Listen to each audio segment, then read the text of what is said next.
Actions against Pakistan. Two type of actions. One is diplomatic level and दूसरा is military level. Diplomatic level पर already India काफ़ी ज़्यादा response दे चुकी है.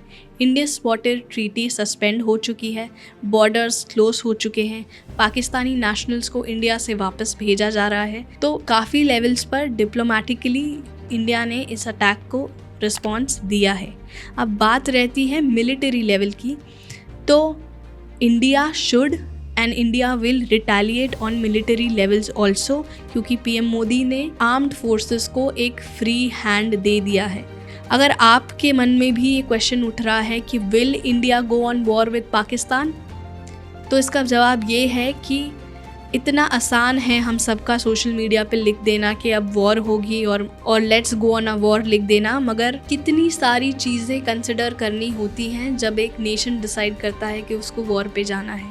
उसका इकोनॉमिक इम्पैक्ट, उनके नेबरिंग कंट्रीज़ के साथ रिलेशन कैसे हैं, इंटरनेशनल रिलेशन कैसे हैं, उनकी कैपेसिटी टू फाइट कितनी है, नेशन में हालात कैसे हैं, उसके रेप्रिकॉशंस क्या होंगे, कॉन्सिक्वेंसेस क्या होंगे, जियोपॉलिटिकल लेवल पे क्या क्या चीज़ें अफेक्ट हो जाएंगी. बहुत सारी चीज़ें कंसिडर करनी होती हैं. तो ये आप और मैं बैठकर डिसाइड नहीं करेंगे कि will India go on a war. ये तो वक्त ही बताएगा. ये तो ब्यूरोक्रेट्स और इंडिया के जो लीडर्स हैं वो ही डिसाइड करेंगे कि क्या होगा. But whatever had to happen will happen and I am with the leadership of my country. I am with the government. मैं इस बात को बखूबी समझती हूँ कि हमारे शास्त्रों में भी लिखा है जब समय आ जाए तो युद्ध करना अनिवार्य हो जाता है, मगर युद्ध हमेशा लास्ट रिजॉर्ट होता है. मैं यहाँ पर एक छोटा सा एग्जाम्पल ज़रूर देना चाहूँगी कि कृष्ण जी ने महाभारत करवाई, सब ऐसा बोलते हैं, मगर आपको ये समझना होगा कि कृष्ण जी बहुत बड़े पीस मेकर थे. जब द्रौपदी का चीरहरण हुआ और महाभारत हुई, उसमें 13 साल का अंतर था. मतलब 13 साल का कूलिंग पीरियड था जो कि भगवान ने दिया. भगवान ने कहा कि तुम गलत कर रहे हो, सुधर जाओ, सुधर जाओ, सुधर जाओ, सुधर जाओ, सुधर जाओ, सुधर जाओ. बहुत मौके दिए, बहुत समझाया, बहुत समझाने की कोशिश की, पीस मेकर बने. बट जब कोई नहीं समझा तो उनके पास आखिरी रिजॉर्ट था युद्ध करना, और उन्होंने फिर ये भी शिक्षा दी कि फिर तुम्हारा युद्ध करना कर्तव्य बन जाता है.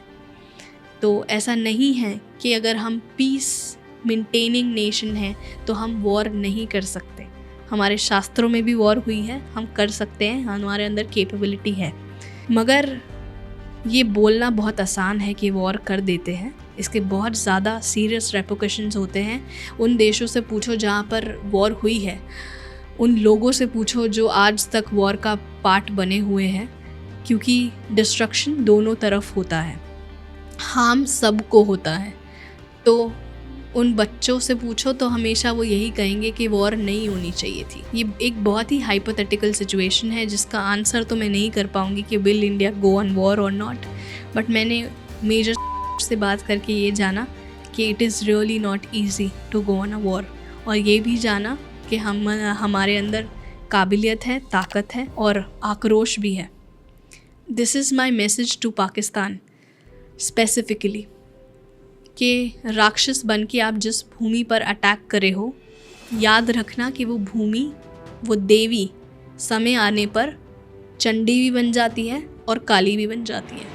At the end this is what I want to say to the people of India.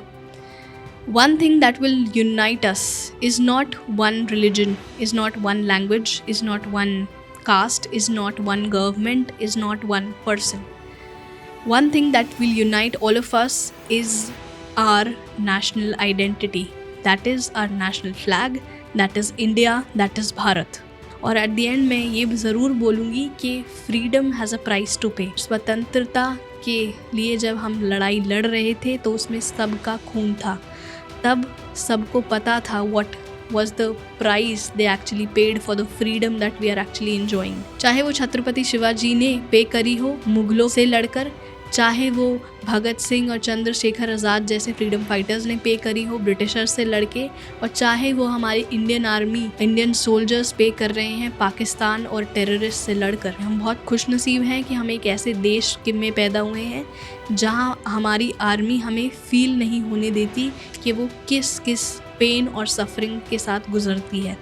To give you an idea, मैं चाहूँगी आप ये वीडियो ज़रूर देखें। बॉडी में 18 नट बोल्ट डाले सर। 18 नट बोल्ट एक बॉडी में मतलब दोनों हाथों को जोड़ा और ड्रिल मशीन से छेद किया, जिसमें हम दीवारों में छेद करते हैं, और फिर उसके बाद उस जो छेद के अंदर कील को डाला। क्या बात है। और घुटने को टच किया और घुटने पर ड्रिल मशीन चलाई, और जो ट्रकों में नट बोल्ट होते हैं ना, वो नट बोल्ट आते 18 नट बोल्ट उसकी बॉडी में डाल रखे थे। उसके यहाँ से और यहाँ से दोनों साइड से नट कस रखे थे सर। तो आपको हम पर हो रहे, इंडिया पर हो रहे सारी एट्रॉसिटीज़ और सारी पेन एंड सफरिंग को याद रखना है, उसे भूलना नहीं है। Please get unified as one nation, as Indian, against Pakistan, against terrorism. जय हिंद।